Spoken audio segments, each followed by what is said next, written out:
I'm the Rockhopper, and as the world is in chaos from coronavirus and all that goes with it, I'll be out here in the wild, having a nice wee cup of tea.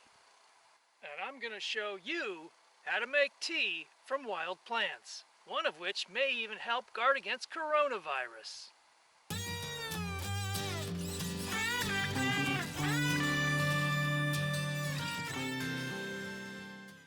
If you like this type of video and want to see more like it in the future, write me down in the comment box, click like, and don't forget to subscribe. Alright, let's go look for wild plants to make tea from. It won't take long. Come on!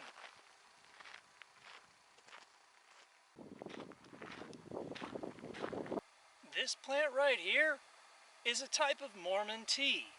How did it get its name, Mormon tea, you might wonder?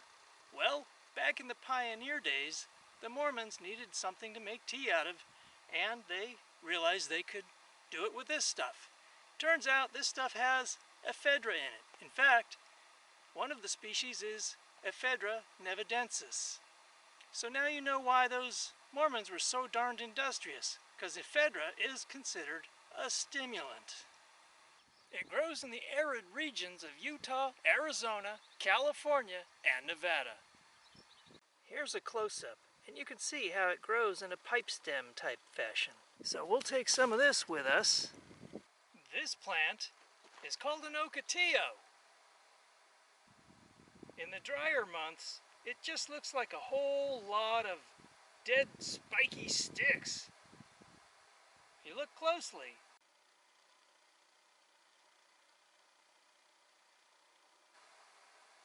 there's a whole lot of spikes along here. Once the desert rains come, little green leaves sprout from these big stalks. And atop these stalks are beautiful red flowers. Let me show you a close-up of one of the flowers.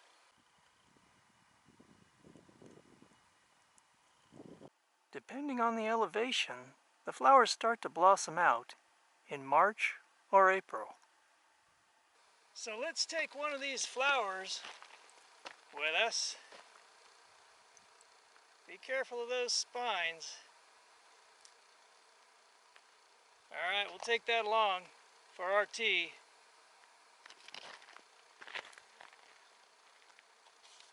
This cactus is a buckhorn cholla. It has pretty flowers.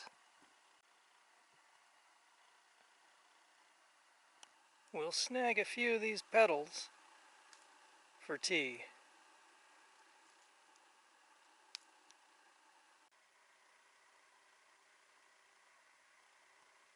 If you don't want to wait to make tea, you can eat the petals raw. This one here is called Creosote Bush, and this has antimicrobial properties.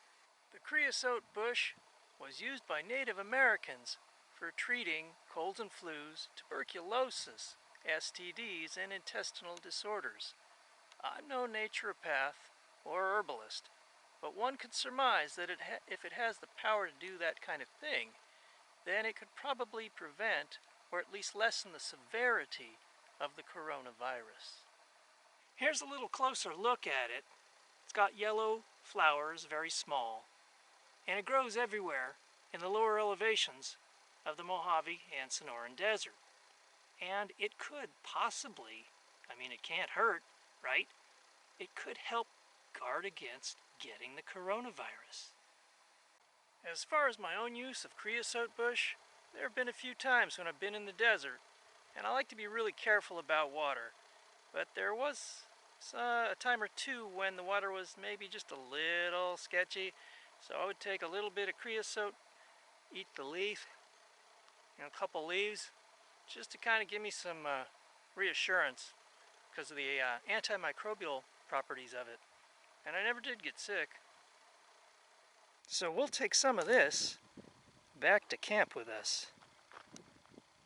Alright, we'll break out my heavily used fire-charred camping cook pot. We'll make a fire and we'll boil up some water, make some tea.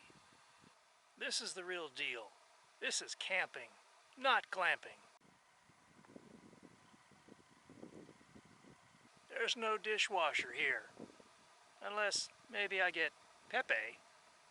Hey Pepe, Senor. Hey, have you been slacking off on washing the dishes? Oh, I am so sorry, Senor. You know you are practicing social distancing? I am practicing kitchenware distancing. Here are our different plants to make tea. Creosote bush here, buckhorn cholla petals from the flower here, Mormon tea here, and ocotillo flower here. So I'll get a fire going come evening time when I've got to cook some food anyway, and then we can boil up some tea. When making wild tea, there are generally two variables. One is the amount of the plant that you put in. The other is how long you boil it up. Keep in mind my mantra. If you want your tea stronger, boil it longer. All right, we got the fire going.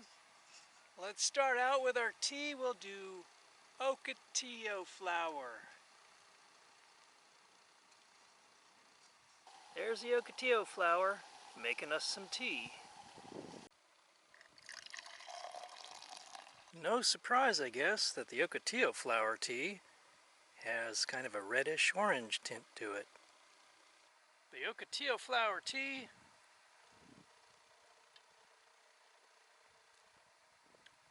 tastes just like hibiscus tea. Pretty good if you like that kind of thing. For those of you who may not have tried hibiscus tea, it's kind of like a slightly tart kind of flavor, I guess you could say.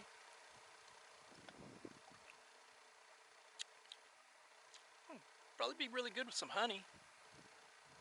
Next up, let's do our buckhorn cholla flower petals.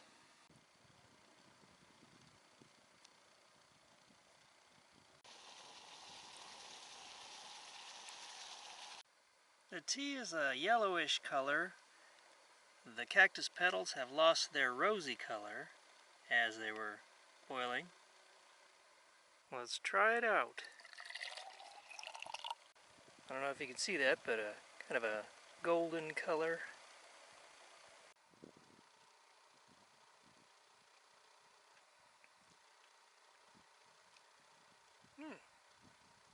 Not bad. Kind of a smooth, mild taste. Yeah, it's pretty good, really. Just a tiny hint of sweetness with just a slight hint of tartness. Sweet and sour. Next up, Mormon tea. Our Mormon tea is turning a rich reddish color. The Mormon tea has turned a nice, rich, reddish brown color.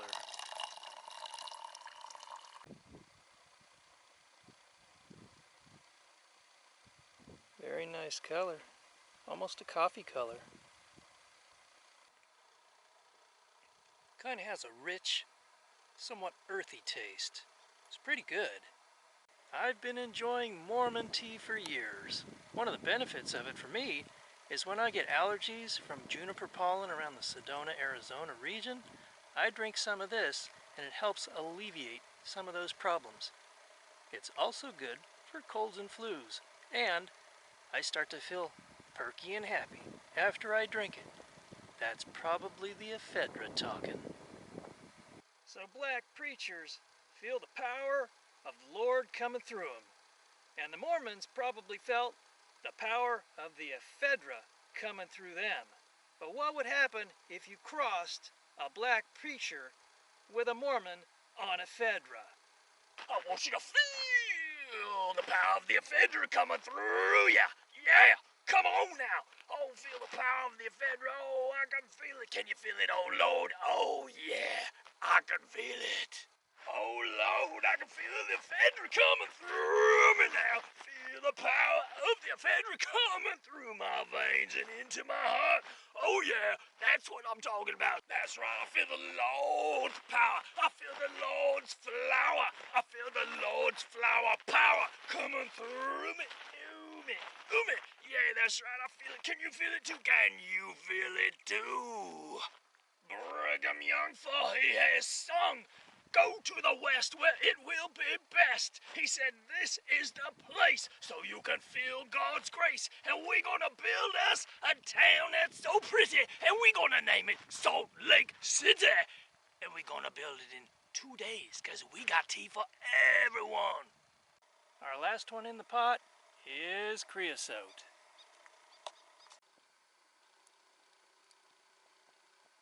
The creosote is turning a slightly yellow tint. Here's our creosote tea. Creosote tea is definitely a strong tea.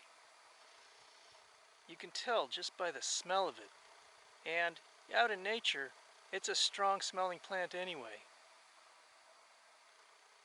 Has kind of a pungent, almost chemically kind of a smell. Especially after a rain, there's a real aroma to it. You can smell it throughout the desert when it rains. So, try it out.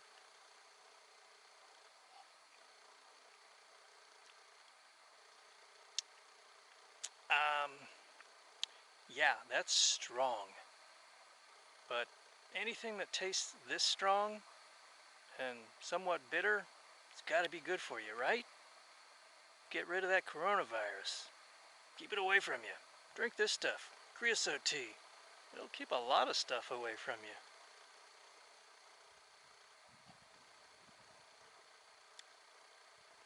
you. Okay, I made it a little bit strong. Really need to dilute it. Use way less. Let's ask our English friend, Mr. Hobson, who's a real tea aficionado, what he thinks of the teas. Mr. Hobson, what do you say about these teas?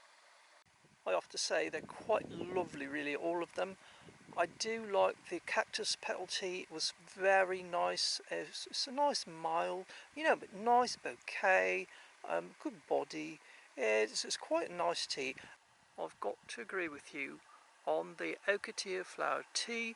I do say it does taste very much like your hibiscus tea.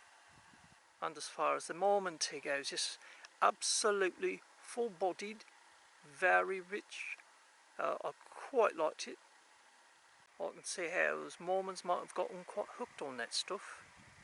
And after assessing the flavour of the creosote, I have to say, yes, it is a bit bitter, a bit strong. I would even go so far as to say, if you make the creosote tea too strong, it might actually knock the hair right off your buttocks. You might want to check downstairs, Rockhopper. Interesting assessment on the teas, Mr. Hobson, especially the creosote tea. I'm not sure we can use that in a video, though, but thank you.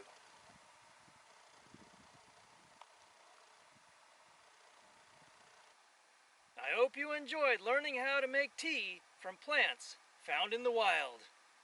You hit that subscribe button, and I'll keep bringing videos to you like this, and much more. Until next time, this is Rockhopper. I'll see ya.